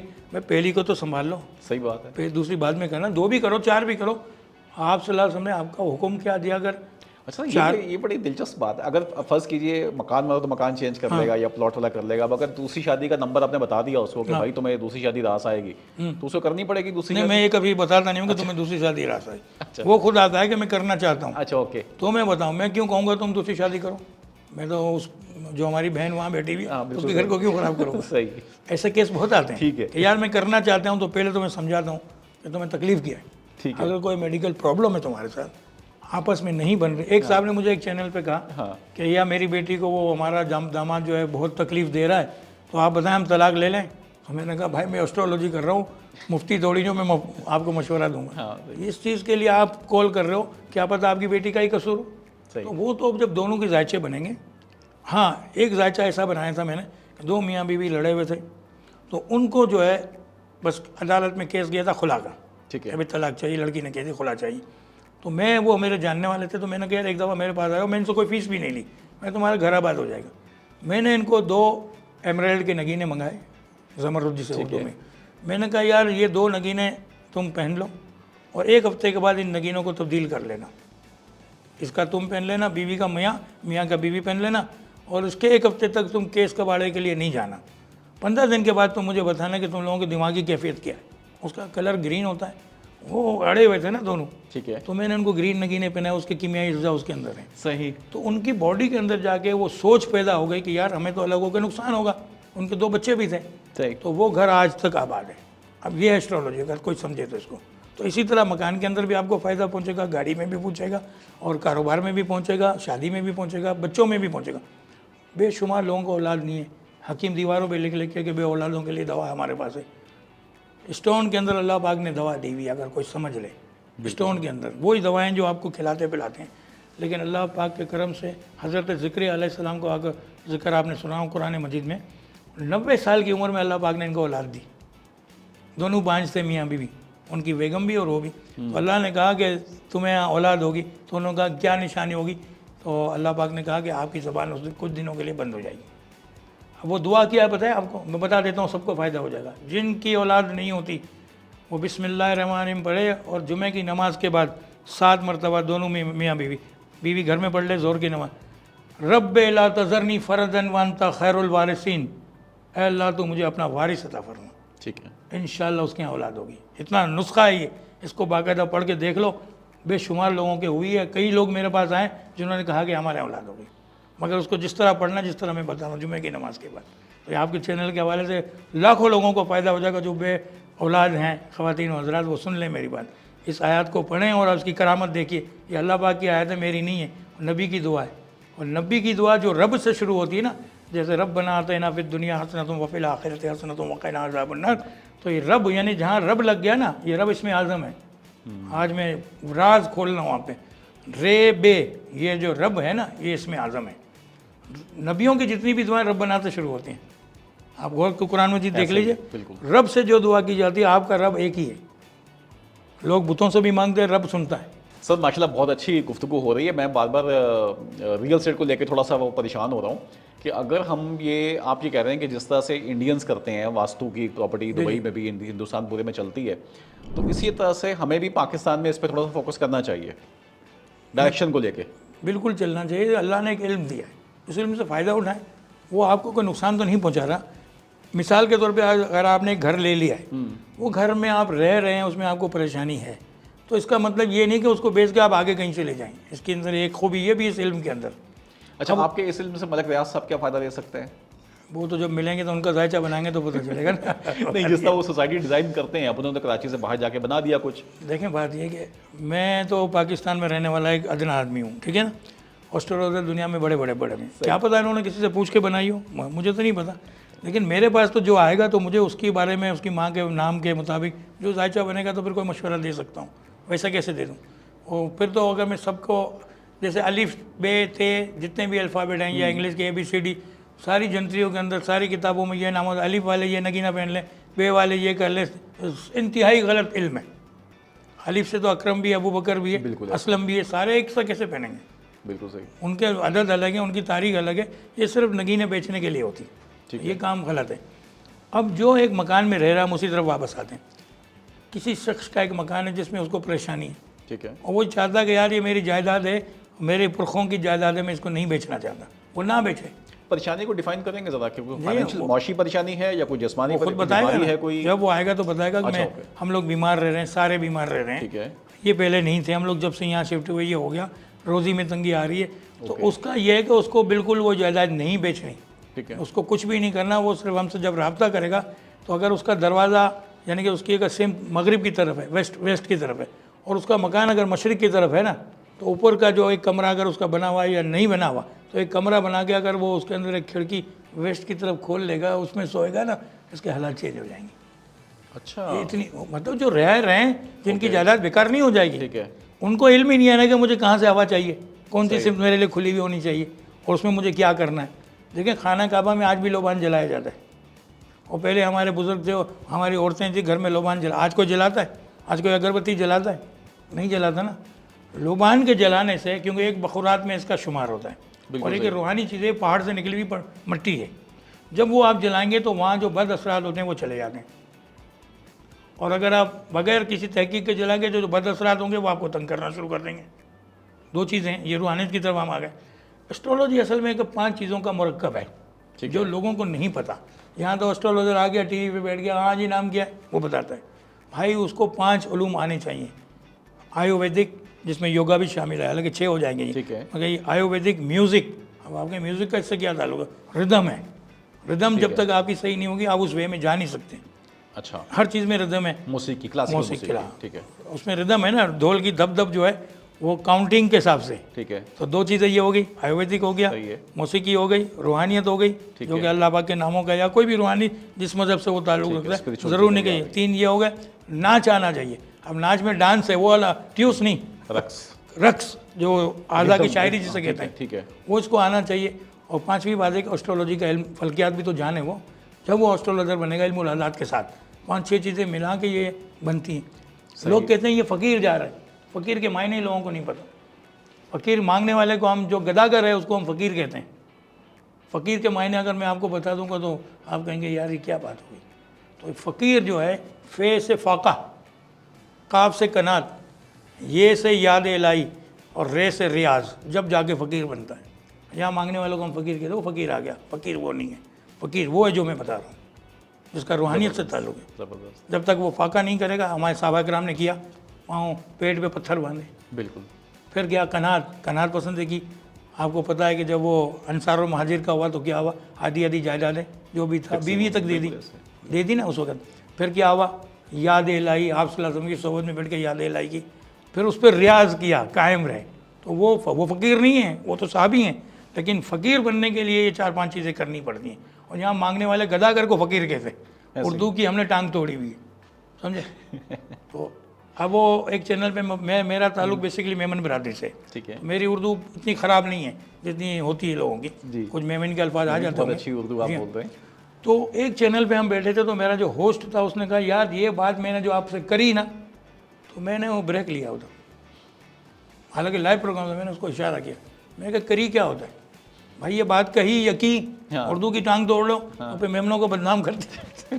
तो कहने का यार आप कैसी बात, मैंने कहा हाँ ये बात आपने कही यकी, आज भी बड़े बड़े चैनल पे कहा जाता है ये बात जो आपने करी है ना, ये यार कौन सी उर्दू बोल रहे हो भाई, और आप फिर दूसरे लोगों को बदनाम कर। तो उसके बाद मैंने कहा अब अगर तुम बोलोगे ना तो मैं ये प्रोग्राम नहीं करूँगा।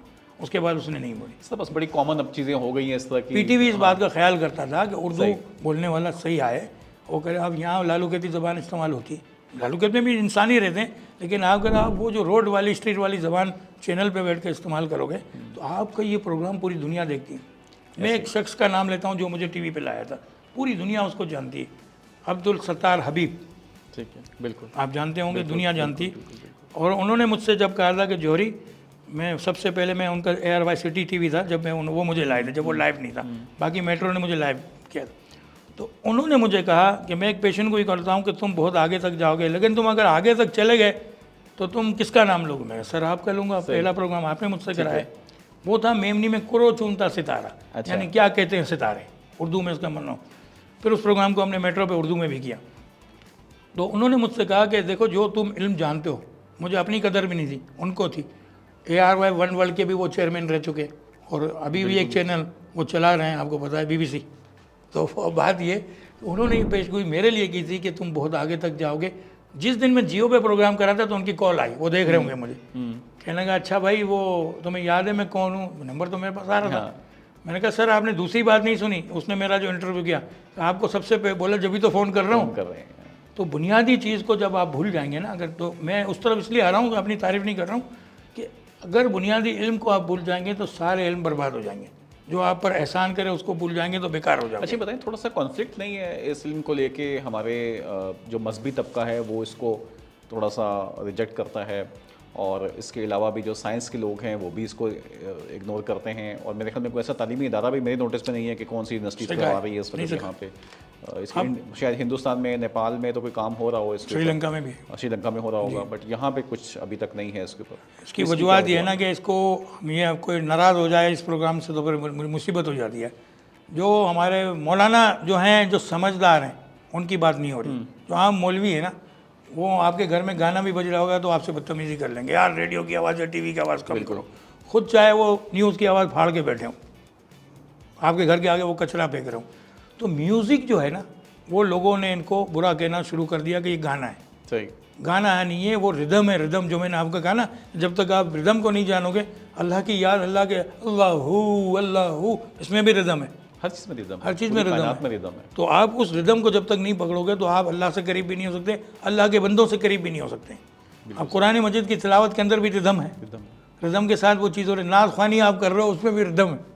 तो रिदम के साथ अगर म्यूज़िक वाला आ गया, जिसने अगर जिसके घर में तबला पड़ा है ना हजरत, या ढोल पड़ा है, वो तो सबसे बड़ा कमीना हो गया है। यहाँ पाकिस्तान के अंदर कुछ तबके ऐसे हैं कि वो कहते हैं इनके घर में तो पता नहीं क्या फारसी होती, अरे भाई वो उसका शौक जबकि है। पूरे अरब में मेरे ख्याल में ये चीज़ कॉमन है, वो कॉमन इसको है। इसको वो नहीं वहाँ करते। डब बजाया जाता है, उनके यहाँ दफ चलता है। डफ चलता है। आप सल्लल्लाहु अलैहि वसल्लम एक शादी में गए, अब ये बात कहूँगा तो कुछ लोग नाराज़ भी हो जाएंगे मुझसे, तो वहाँ जो था ना सन्नाटा था, तो आपने कहा कि ये शादी वाला घर है, तो उन्होंने कहा हाँ, तो बोला यहाँ तो कोई ढोल तरासा कुछ भी नहीं है, कोई बच्चियों की बात हो रही, नाबालिग, तो वहाँ नाबालिग बच्चियों ने दफ बजा के गाने बोले शादी के, जो आज तक अरब की रिवायत है। सही है।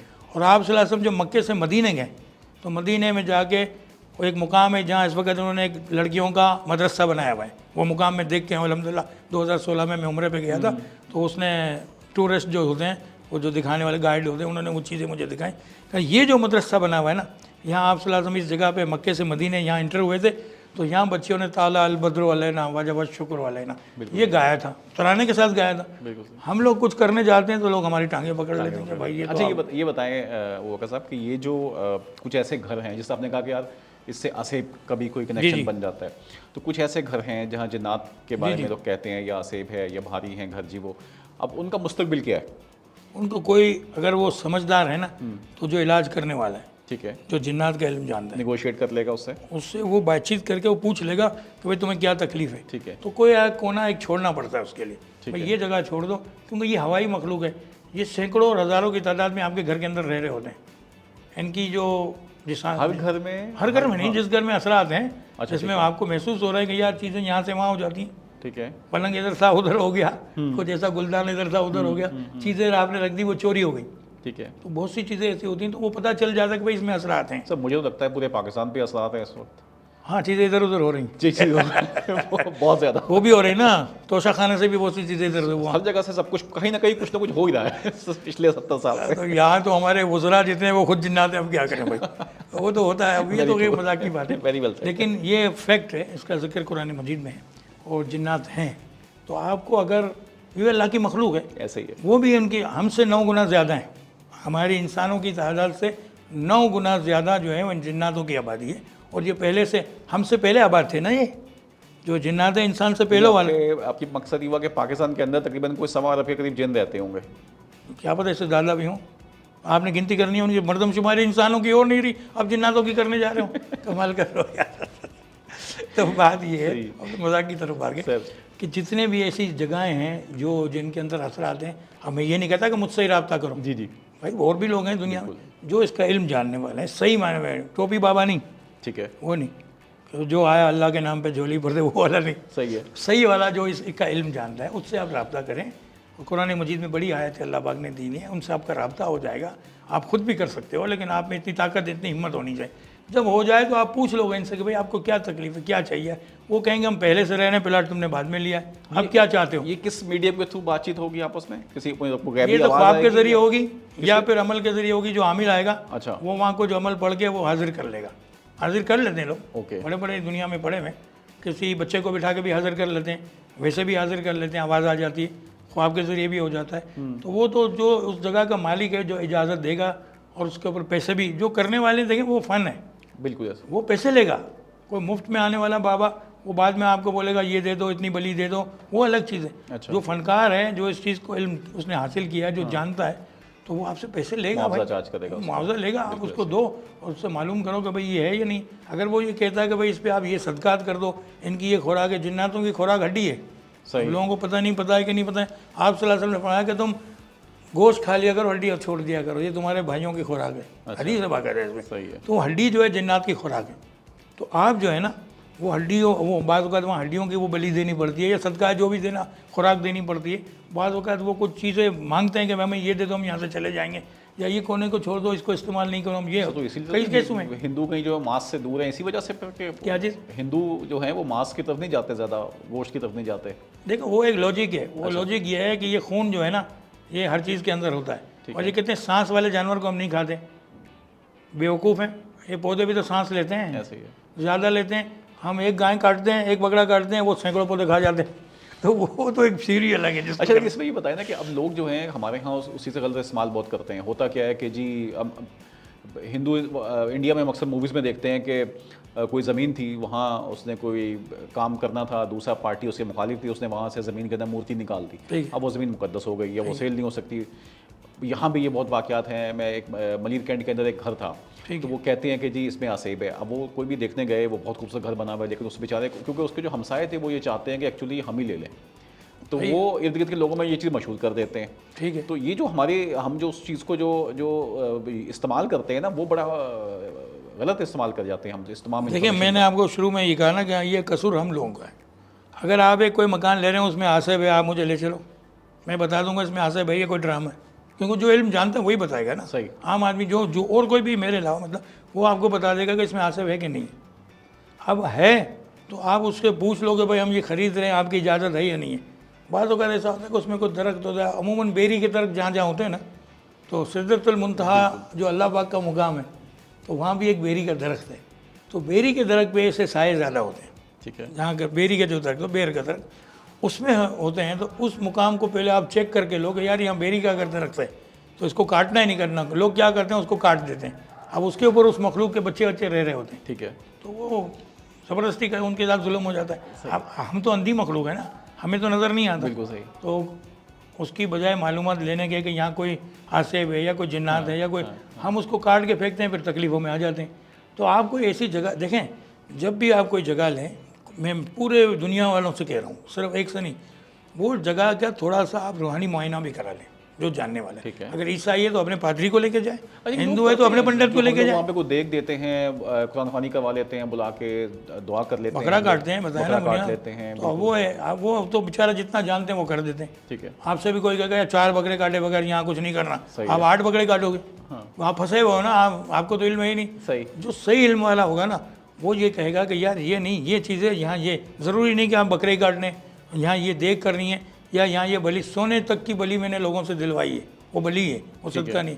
कोई ऐसी मखलूक जो आपके ऊपर, कोई किसी बच्ची पे आशिक हो गई है, आपके कारोबार पे आ गई है, तो वो सोने को पसंद कर रही है, गोल्ड को। ठीक है। आजकल गोल्ड कितना महंगा है। अब मैं किसी से कहूँगा कि 5 ग्राम गोल्ड जाके समंदर में डाल दो, तो हर आदमी तो नहीं डालेगा, मगर जो डाल देगा समुद्र में क्यों डालना है? मतलब किसी और गरीब बच्ची को क्यों ना दे दें? उसको दफन करना है। अच्छा।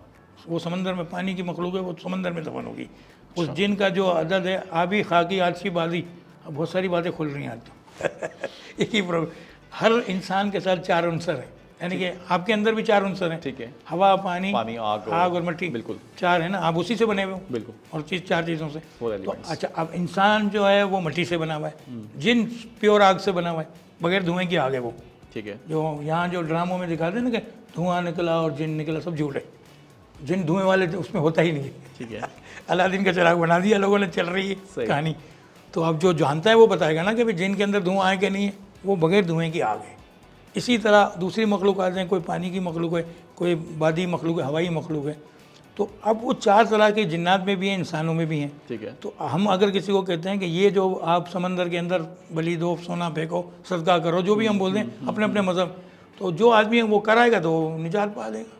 वो चीज़ वहाँ चली गई, बलि लेके चली गई, सदका लेके चली। और जो नहीं करेगा कहेगा जौहरी साहब 2 लाख, 2.5 लाख का सोना है, आप 5 ग्राम 1-1.5 लाख रुपए का सोना बर्बाद करा रहे हो यार। भाई तो मुझे थोड़ी दे रहे हो, सोने का रेट भी देखे ना सर। मैं मुझे थोड़ी दे रहे हो। भाई आप तो जाके समंदर में फेंक रहे हो, समंदर में मेरे आदमी तो नहीं लगे हुए ना कि वहाँ से निकाल लेंगे, वहाँ मैंने कोई पैराग तो नहीं अच्छा, बिठाया। अब कल को कोई समुद्र से कोई रिसर्च होती है, वो फिर वो सोना बाहर निकलाता है। तो लोग निकाल के ले आओ, उनकी वो सदका पूरा हो गया। वो तो कश्ती वाले जो बच्चे होते हैं वो निकाल लेते हैं। ताज़िए मुहर्रमों के अंदर जो ताज़िए पहले नेटी जेटी पे ठंडे किए जाए, उसमें सोना चांदी सब कुछ वो सब फेंकते थे, बाद में वो कश्ती वाले निकाल, आपकी वो चीज़ पूरी हो। भाई जो कुर्बानी है, जो आप कुर्बानी बकरा ईद में करते हो, अल्लाह पाक ने कहा है कि तुम कुर्बानी करो। ठीक है। ना इस जानवर का गोश्त पहुंच रहा है, ना खून पहुंच रहा है, कुरान कहता है ना, बिल्कुल सही। तुम्हारी नीयत पहुंच रही है। इसी तरह ये सदकात और बलि हैं कि आपके जितने भी सदकात और बलि जो आप कर रहे हो, जो बलि इसलिए कह रहा हूँ कि हमारे पड़ोस में बलि दी जाती है हिंदुस्तान के अंदर, और यहाँ हम सदकात करते हैं, बात वही दिया गया। वो उनका वो झटके से करते हैं, हम लोग ज़िबा करके करते करते हैं, हैं। अल्लाह का नाम तो लेके। चीज़ें वही हैं, लेकिन वो हम अपने मज़हब के मुताबिक करते हैं, वो अपने भाई देखें ना, हज़रत इब्राहिम अलैहिस्सलाम के टाइम में भी तो इस्माइल अलैहिस्सलाम की कुर्बानी दी जा रही थी, अल्लाह पाक ने दुम्बा मेंढा भेज दिया। तो ये गलत नहीं है, इसकी कोई बुनियाद है कहीं से। ठीक है, अब उस बुनियाद को लेके अगर वो चीज़ आपको तंग कर रही है, आप उसको अगर आप कोई सदका कोई बलि दे के उसका कोई दे के आप रिश्वत दे के भी तो काम कराते हो ना कोई प्लाट में। नहीं जी, बहुत ज़बरदस्त हमारी गुफ्तगू हो रही है वक्कर साहब के साथ। मैं बल्कि ये बोलूँगा कि हमारे जो क्लाइंट्स हैं रेड फॉक्स से, जो प्रॉपर्टी वगैरह लेना चाहते हैं और ले रहे हैं अभी भी, वो प्लीज़ कमेंट्स में लिखें और हम आपको ये भी सर्विसेज प्रोवाइड करके देंगे सर से रब्ता करके कि आपको किस प्रोजेक्ट में कितनी इन्वेस्टमेंट करनी चाहिए, क्या प्लॉट नंबर आपको चाहिए। तो ये भी आपके लिए बहुत फ़ायदेमंद चीज़ होगी। ये सर्विसेज हमारी तरफ से फ्री होंगी आपके लिए। तो सर ये बताएं कि अभी आपके ख्याल में पाकिस्तान का कौन सा ऐसा शहर है जिसको आप बहुत ज़्यादा तरक्की करता हुआ देख रहे हैं रियल एस्टेट के लिहाज से? मेरे मुताबिक तो लाहौर, इस्लामाबाद में बहुत काम हो रहा है, तो क्या वहाँ पे ये डायरेक्शंस वाला ये जो पूरा मैटर है ये साथ चल रहा है वहाँ पे? आप समझते हैं, मतलब आपके पास ये भी ये जो बैकएंड का पूरा सिस्टम है जो आप डिस्कस कर रहे हैं कि नहीं ये सब होता है जो पीछे चल रहा होता है, तो आपका जो मतलब कोई ऐसा इंटरेक्शन आपके पास है कि यार वहाँ पे भी ये लोग हैं, ये ऐसे लोग हैं जो कनेक्टेड हैं, जैसे आपने कहा कि मलक रियाज ने हो सकता है किसी से पूछा हो, उसने बात की हो? हाँ, मैं मिसाल दे रहा हूँ, पता नहीं हुई। तो ऐसा कोई नेटवर्क चल रहा है बिहाइंड द सीन? देखें जी, 4 बड़े बड़े शहर तो हमारे मशहूर हैं, आपको कोयटा, इस्लामाबाद, लाहौर, कराची। ठीक है, अब जो दूसरे छोटे छोटे जो शहर हैं उसमें भी तो इंसान ही बसते हैं ना, तो हर शहर जो है ना इस वक्त तरक्की कर रहा है। सही है। ये वजह है कि साइंस बहुत दूर तक निकल गई है, लोग कनेक्टेड हो गए हैं नेट की वजह से। तो आपको दुबई की प्रॉपर्टी का भी यहाँ पता चल जाता है, बिल्कुल इस्लामाबाद का भी यहाँ पता चल जाता है, तो लोग उसके पीछे भागते हैं। बिल्कुल। प्रॉपर्टी आपको अपने शहर में लेनी चाहिए जहाँ आपके रिहायशी हैं, आपको सहूलतें बहुत सारी मिल जाएंगी डॉक्यूमेंट्स के हिसाब से भी। ठीक है। और वैसे आप करना चाहें कहीं भी करें, दुनिया में कहाँ ही करें। और ये तो वीज़ों का सिस्टम पूरी दुनिया में हम लोगों ने, इंसानों ने बनाया हुआ है। बिल्कुल। दीन के अंदर या किसी भी मज़हब के अंदर ज़मीन सब अल्लाह पाक की है, बिल्कुल ऐसे। और किसी को वहाँ रोक टोक नहीं है कि वो ना जाए, लेकिन वो ज़ाहिर कानून बने हुए, वरना तो एक मछलियों का घर अमेरिका पूरा बन जाएगा, तो सारे वहीं जमा, सबको अमेरिका जाना है। ऐसा ही है। जब ये ग्रीन कार्ड का चल रहा था तो बहुत सी कॉल्स मेरे पास आती है कि ग्रीन कार्ड लेने के लिए क्या ऑनलाइन जी जी। क्या करना चाहिए। मैंने कहा फिक्र नहीं करो, अमेरिका खुद इधर आ रहा है। तो मैं ग्रीन कार्ड लेने, वो आया अफगानिस्तान में आके बैठा, पड़ोस में तो सबने देखा, मैंने कहा यहीं आ रहा है यार, तुम्हें जाने की क्या ज़रूरत है। तो अपने शहर की रोज़ी, आप सल्लल्लाहु अलैहि वसल्लम ने भी फरमाया कि जो वो रोज़ी अच्छी है जो आपको अपने शहर में मिले। सही। मैं हदीस के हवाले से बात कर रहा हूँ, ठीक है। मुस्तनद बात कर रहा हूँ। और अगर वहाँ आपकी रोज़ी नहीं बनती, नहीं वहाँ कोई काम, तो आप हिजरत कर जाओ। तो आप कराची से इस्लामाबाद भी चले जाओ, मर्जी है आपकी, दूसरे मुल्क भी चले जाओ। इस वक्त तो मुल्तान सिटी बड़ा बन रहा है, मैं ये देख रहा हूँ। बिल्कुल। मुल्तान के अंदर बहुत ज़्यादा काम हो रहा है। ठीक है। तो मुल्तान भी है, अब वो सब जगहें तो हैं, लेकिन अगर अपने शहर में अगर आप प्रॉपर्टी लोगे तो बहुत सी चीज़ें देखें, आप उसकी रखवाली भी कर सकते हो, चौकीदारी करोगे ना, कब्जा आप हो उस जाता शहर है। की डायनामिक्स से वाकिफ हो, आपको मालूम है कि क्या करना है, क्या कौन सी चीज़ कहाँ मौजूद है। आपके कोई ग्राहक आएगा लेने वाला, बेचने वाला, तो आपके लिए आसानियाँ है। बिल्कुल ऐसा। अब पता चला कि जो पार्टी आई, इस्लामाबाद जा रहा हूँ, आने जाने का टिकट लगा रहा हूँ, जायदाद नहीं बिकी, वो खाता गया, तो इससे बेहतर है कि ये जहाँ है वहीं पे रियल एस्टेट करें, प्रॉपर्टी मगर आप खरीदें और दुनिया में इससे कहीं भी कोई चीज़ ले सकते ले हैं। सकते हैं। सिर्फ मैं जो आपको बता रहा हूँ ये अपने फ़न के लिए नहीं बता रहा हूँ, ये लोगों की मालूमात के लिए बता रहा हूँ कि गलत वे में जाने से बेहतर है कि किसी एस्ट्रोलॉजर से मिल के अपना जायचा बना लो, उससे अदद वगैरह पूछ लो, उससे रंग अपने दिन तारीखें पूछ लो, उसमें प्लाट नंबर पूछो, मकान नंबर पूछो, गाड़ी नंबर पूछो, वो चीज़ खरीदो। जब आप वो चीज़ खरीद लोगे तो आपको फ़ायदा करेगी वो, तो इसमें नुकसान का तो कोई जिम्रा है ही नहीं। अब आपको अगर कुदरती तौर पे कोई नुकसान हो रहा है, देखिए अल्लाह अगर किसी को नुकसान देना चाहे तो कोई बचा नहीं सकता। नहीं भी जा सकता। बिल्कुल। आप अपनी अकल को वहाँ इस्तेमाल करोगे, उसके बाद भी अगर नुकसान हुआ, खेती अल्लाह पाक ने लोगों की बर्बाद कर दी, अब आप क्या कर लोगे। लेकिन जब भी कोई बात आपकी नुकसान वाली है तो इन्ना लिल्लाहि व इन्ना इलैहि राजिऊन, इसको आप ज़रूर पढ़ें। अल्लाह की तरफ कोई चीज़ खो जाए तब भी आप ये पढ़ें, चीज़ मिल जाती है, से। बिल्कुल। और नहीं मिलती तो इससे बेहतर मिल जाती। हम लोगों ने अपनी ज़िंदगी से वो सब चीज़ें निकाल दी हैं जो हमारे मज़हबी मामला है ना। अच्छा, हमारे मज़हब की बात सिर्फ नहीं कर रहा मैं, अब जो हिंदू मज़हब है या जो चाइनीज़ है या जो बुद्धिस्ट हैं, वो भी अपने अपने मज़हब के हिसाब से सदका करते हैं, बलि करते हैं और पढ़ते भी हैं। जो इल्म है, भगवान का नाम पढ़ते हैं। बिल्कुल। वो भगवान तो एक ही है, मालिक तो वही। आप पत्थर से भी मांगोगे तो कबूल वही करेगा, सबका अंबानी तो वही है ना, बनाने वाला तो वही है। तो अगर कोई भगवान से भी कुछ मांग रहा है, कोई बुद्ध से भी कुछ मांग रहा है, कोई किसी मुजस्मे से भी मांग, दरअसल वो अल्लाह से मांग रहा है। कहता वो भी है। कहता वही है कि मैं ऊपर वाली ज़ात से मांगा। कोई ईश्वर कहता है, कोई गॉड कहता है, कोई अल्लाह कहता है, कोई इलिया कहता है, कोई ईल कहता है। नाम मुख्तलिफ है, नाम अल्लाह के कितने नाम मंजिल हैं। वही है। सही सर, बहुत ज़बरदस्त आपसे गुफ्तगू रही माशाल्लाह, बहुत नॉलेज आपके पास है और तकरीबन मेरे ख्याल में हर ही मौजू पे आपके पास एक मुकम्मल रिसर्च है और आप माशाल्लाह बहुत वसी उस पर नज़र रखते हैं। तो मेरी ये कोशिश है कि इंशाल्लाह दोबारा भी हम बैठें और एक और इस आपके साथ शो प्लान करें। बहुत से लोग हैं जो नीचे क्वेश्चन करेंगे, कमेंट्स करेंगे हमें, हम उनके सवालात लेके आपके पास आएंगे और फिर इस पर वापस से इसके ऊपर बात करेंगे इस टॉपिक पे। मैं ये चाहूँगा जाते हुए अगर कोई मैसेज देना चाहें उन लोगों को जो पाकिस्तान के अंदर कोई बिज़नेस करना चाहते हैं या कोई इन्वेस्टमेंट करना चाहते हैं या रियल एस्टेट के अंदर किसी ना किसी तरह से काम करना चाहते हैं, तो प्रॉपर्टी के अंदर या इन्वेस्टमेंट कर रहे हैं या रहना चाहते हैं, तो उनके बारे में आप कोई मैसेज अगर उनको देना चाहते हैं तो प्लीज़। सबसे पहले तो जो भी प्रॉपर्टी आप लेना चाह रहे हो उसकी पूरी मालूमात हासिल करें, ठीक है। नंबर 1। फिर आप अल्लाह पे छोड़ दें। वो जो एस्ट्रोलॉजी इस्तेमाल करने के बाद देखिए, जो मैंने कहा है वो पहले जायचा पहले बनवा लें। जायचा करके जो आपके नाम के मुताबिक है, बाकी करने वाली ज़ात अल्लाह पाक की है, मेरा उसमें कुछ भी नहीं है। मैं आपको गाइड कर दूंगा या आप खुद गाइड हो जाएं, जो मैं आपको अगले प्रोग्राम में बता दूंगा कि क्या करना है। उसके बाद जो आप जायदाद लेंगे ना, तो सबसे पहले उसको लेने के बाद अपनी ताकत के मुताबिक सदका करें। सही। अपनी ताकत के मुताबिक, अगर हल्का है तो हल्का, भारी है तो भारी, जो आपकी हैसियत है। सदका हैसियत के मुताबिक किया जाता है। बिल्कुल सही। फिर उस प्रॉपर्टी पे अपनी नज़र रखें, तवक्कुल अल्लाह से रखें, अल्लाह इसका संभालने वाला है। और जो अगर प्रॉपर्टी आपको नहीं मिल रही और आप ये सोच रहे हैं कि यार मुझे इल्हाम हो जाए कि मैं ये कोई चीज़ खरीद लूँ, तो या बदीउल अजायब बिल खैर या बदीओ पढ़ लें, एक दुआ है, तो अल्लाह पाक आपके लिए खैर कर देगा और इंशाअल्लाह आपको खैर ही खैर नज़र आएगी उस प्रॉपर्टी में। और कुछ आयतें ऐसी भी हैं, कुछ दुआएं ऐसी हैं जो ख़ास प्रॉपर्टी से मंसूब हैं, वो मैं अगले प्रोग्राम में आपको बता दूंगा। ये पढ़ के आप उस पर लिख के लगा दें, ज़बरदस्त। तो इंशाल्लाह आपकी जायदाद पे ना कब्ज़ा होगा, ना उस पर कोई मुसीबत आएगी, ठीक है। ना वो आपके फ्रॉड का ज़रिया बनेगी। ठीक है। तो लें जायदाद, तो सब जो है इन्वेस्टर हैं बेचारे लेते हैं। देखिए ना, इसमें शेयर्स में भी लोगों ने कितना इन्वेस्ट किया, बिल्कुल। कितने बड़े नुकसान हो गए, अपनी अकल के मुताबिक किया ना, उसमें तो कोई नंबरिंग नहीं थी, ना कोई पूछने आया। और बहुत से लोग ऐसे हैं जो अरबपति हो गए, अकील करीम डेडी। हाँ, तो वो तो है, तो उसमें कौन सा वो है। लेकिन अगर आप अपनी अकल को और इल्म को इस्तेमाल करके, अल्लाह पे तवक्कुल करके ये चीज़ें करेंगे तो इंशाल्लाह आपको फ़ायदा होगा। इंशाल्लाह। बहुत ज़बरदस्त, बहुत मज़ा आया आपसे गुफ्तगू करके। और जो आखिरी बात आपने की कि कोशिश पूरी कर लें अपने ताईं, लेकिन फिर उसके बाद अल्लाह पे तवक्कुल करें और फिर छोड़ दें, जो अल्लाह पे हक़ में करेगा बेहतर करेगा इंशाल्लाह। जी, आप वीडियो देखने का बहुत शुक्रिया। कमेंट्स कीजिएगा, कोई क्वेश्चन हो तो प्लीज़ लिखिएगा और इंशाल्लाह हम दोबारा ज़हमत देंगे वक्स आपको और फिर आपके सवालात के जवाब लेके फिर हाजिर होंगे आपके पास। अस्सलाम वालेकुम।